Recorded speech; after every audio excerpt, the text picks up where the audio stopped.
I think I would actually try and not describe it too much because, as you say, the more you're boxed in and the more you pin down what you are, I think the more you limit possibilities of what you can be. You know, so it's a fine line between building an identity, which I think I spent a lot of time, and thankfully from early on, from like my mid-teens, in fact even pre-teens, building an identity and like taking in and ingesting a lot of content that helped to shape who I am and what issues I take interest in, what forms of expression fascinate me and all of that. But once that had been established, which I mean a lot of people would probably pin down to the rapper, the Motsokolista, all those tags that make people more comfortable when they deal with you.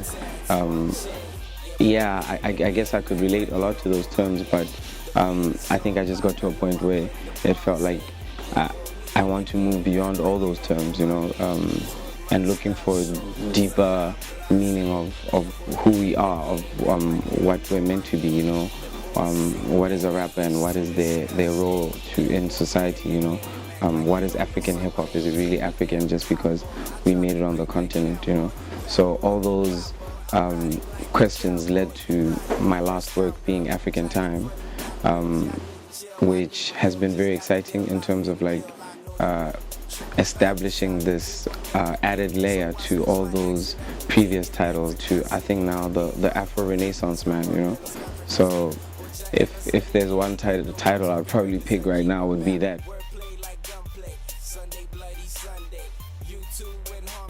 I think first and foremost, appreciating that it is a journey is something that made it much simpler for me to deal with in terms of going through everything, like from the highs to the lows, from the success to the frustrations. I've had a good counsel, I've had good people around me. But in the same breath, I've also known how to be by myself, and like shape myself and like face myself, which I think is one of the best parts about being an artist. Like you learn how to be very honest with yourself, and that's a part of the journey that I hope a lot of people can take a page from, in their own journey, So yeah, that's probably like beyond the cliche things of oh no, get an education, build a team. All those things are necessary, but outside of all of that, I think you just need to center yourself and find the midpoint of your experiences. The lowest point, like what I would probably view and look back on and think, I could have either sank or swam from that point, was probably like right before the recording of African Time, because it was at the time for what we wanted to create, it was a really capital intensive project. It really meant digging through the coffers and going even to go knock on doors, starting with family, love you mom, to get together, good funding for what we wanted to be like a very, very high aesthetic project. And fortunately that all came together, but in the process of doing all of that, you question a lot of things, because I mean, for me, I always had options, and a lot of people would ask me who knew me from before, why would you want to struggle with the creative industry? You've got a degree and everything, you've got networks, you speak good English. Why don't you just do the corporate thing? And I think a lot of them never really understood what my intentions were, or what my purpose is, and what I'm meant to give to the world, and I think probably around that same time, I had a lot of that, where relationships around me, were very high pressure in terms of like people expecting me to be somebody who maybe you aren't, you know what I mean, expecting you to be chasing something that maybe they want more than actually you do, you know. Everybody pushing you for safety and security and stability, and, you know, get a real job, you know, all of those things, and never really understanding the bigger picture, or seeing that it's about way more than even music, you know. It's about, like, it's things that I couldn't even put in one word, you know. It's about entrepreneurship, legacy, and, you know, self-discovery, you know, lineage. There's so many things that that all of these things we do connect to, you know. So I think understanding that is probably what helped me rise through the lowest or the most challenging of moments.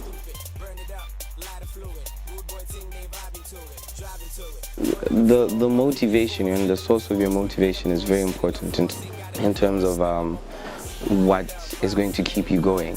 You know, I think sometimes it's very easy to make a start, and if you make a start which is driven by the wrong intentions, it becomes very hard to sustain. You know, for me, I think from get-go, you know, from the onset, what I wanted to do and what I've always wanted to achieve has been very holistic, you know, mainly because I had a chance to take in so much even before I wrote down my first real song, or like in terms of demos and the stuff that got me out there, you know. You know, by that time I'd already read a lot of books, you know, which had been prescribed to me, you know, primarily from my mother, you know, that shaped my thinking. You know, I'd read Capitalist Nigga by the time I was 16, so I understood that what I want to do in life and what I want to achieve includes a huge part of it includes ownership, includes me becoming my own corporation and not being so eager to help build somebody else's, you know. And I understood the importance of that because I see, and when I look around my society, that we don't produce enough of our own things, you know. And it speaks to exactly what the author of that book said, you know what I mean, being the consumer race, you know. And I felt like, you know, if I can do something about that through what I do, through my God-given talent, you know, that speaks to finding my purpose. The way life is designed to be is that, you know, you get up, go to work, you know, passively for 60 years, you know, and then, you know, then your kid does it. And there's so many more ways to live, you know, and you know, you go around the world, you see people who do what they were called to do, you know, and you see them so happy living, you know, fully.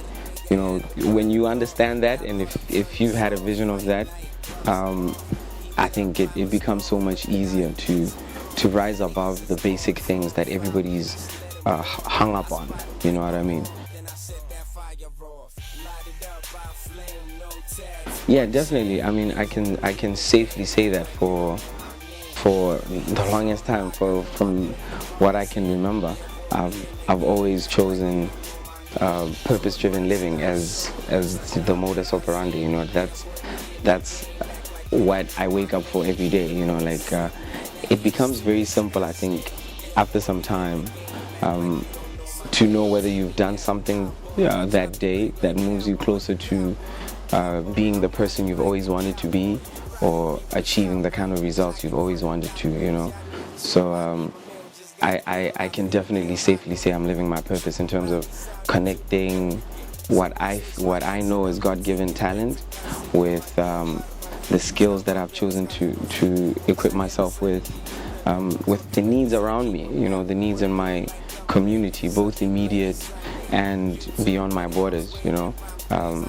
When I look at how all those things align, I can surely say that I'm living my purpose. And as for how to go about living your purpose, that's something that actually is very close to my heart, because that's what we do with the I Am program, and beyond even just saying why we here in a very like general kind of manner, I think you need to think very specifically about that. Why were you born in Gweta instead of kumare, you know what I mean? Why are you in this particular country? You know, what need is there that you can solve? What questions are there that only you can answer? You know, I think that's the best way to find your purpose. Ask that of yourself.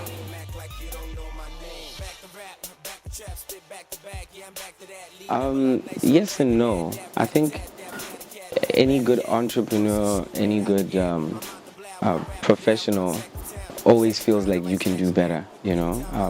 And I think that's what probably keeps you moving on and evolving and growing. I do feel like one of the biggest downfalls has always been that we have very few experts in our industry, in the creative space in Botswana. You know, we tend to find that you have to be your own smarts. You know, like I mean, for me, that's why I even chose Do It Yourself as a company name, because when looking around and seeking the kind of professionals who can help take what you do to next level. It's sometimes a bit challenging to find them.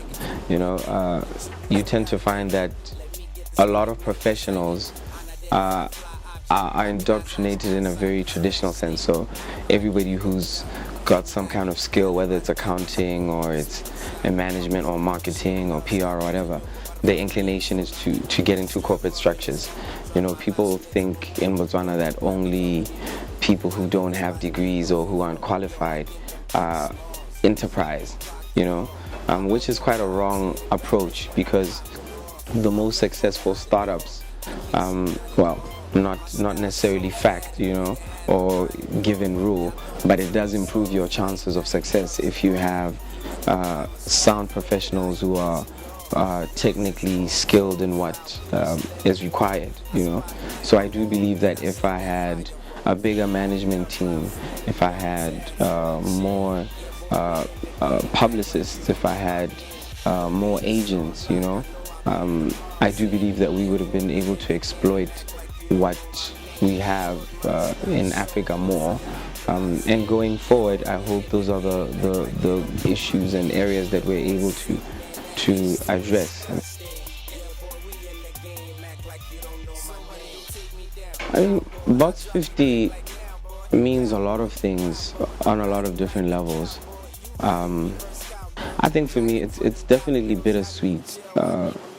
I think it's very funny that the poetry of all of these goals aligning. I mean, it coincides with Vision 2016. You know, for me, it's a big year because I turned 30 this year. So like, this is the death of my 20s. This is moving on. So from a lot of those standpoints, you know, as somebody who's now an experienced creative entrepreneur, you know, enjoyed my fair of success, but also seen my fair share of frustrations, some which I think are entrenched in the system. They're basically a byproduct of how we've gone about doing things for the past 50 years, you know, because culture, I think, is something that is more dynamic and more real-time than we admit to ourselves sometimes. And the culture that is emerged in Botswana is somewhat disappointing at times. You know, we're known to not be so supportive of our fellow countrymen. You know, we're known to be eager to give approval or sign the go-ahead for a project to happen if it's being brought by a Westerner or an Easterner versus one Amorai, you know. So a lot of us have had to pull ourselves up our own bootstraps, which in a weird way I think is somewhat reflective of how this country was built up, you know. If you think about examples like how the university was built, you know, everybody contributing a cow and the like, you know. It's in a way it makes me proud that we've been able to find our way despite a system that isn't always very friendly towards the arts or towards the young citizen or towards the young woman or towards, you know, the many marginalized groups that live in Botswana, and that don't always have their story told simply because of the fact that the general story is happy, But in all honesty, I always say, for me, the real patriot is the honest guy, is the guy who's able to call a situation what it is. And I think as a country, we should and could be much further, despite how far we are, because everybody can acknowledge that we've done great. But we should never dwell on mediocrity. I really think we need to strive for excellence, and we could be more excellent than we are. 2016 is a very exciting year. As we say, it's a landmark year in so many ways. And for myself, I really want to make it a big year. It's been 2 going on 3 years since the release of the last album. I've got so much more that I want to share and so much more to talk about. So definitely it's a release year. In fact, there will probably be more than one project because there's so much content. And then there's other brands that we've been developing. I spent a lot of 2015 on Jam for Brunch with my partners, and it's been quite exciting. We're looking forward to growing that beyond just the event, but other brand touch points which can be created that are exciting for a market that has proven that they're very hungry for the concept. I'm at school. I'm finishing off my postgrad in film and TV, majoring and producing. So I definitely will be looking towards putting out more visual projects beyond just the audio. Already we're working on the student documentary, which is almost done. Student film for the following term, which basically starts in February. So I'll probably have a lot of new titles, which I'm excited about, So, yeah.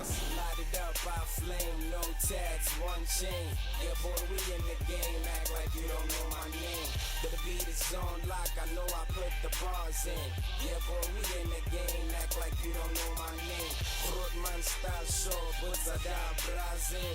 Yeah, boy, we in the game, act like you don't